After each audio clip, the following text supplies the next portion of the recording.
тебе вставать рано. Так, все, я пойду быстренько в магазин. Так, сделаю кашу.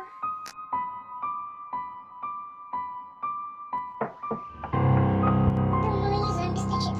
Кто там? Привет, сестра.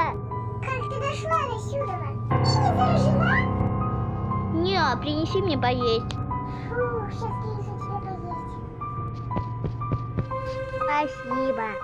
Ты знаешь, что твоя заражена?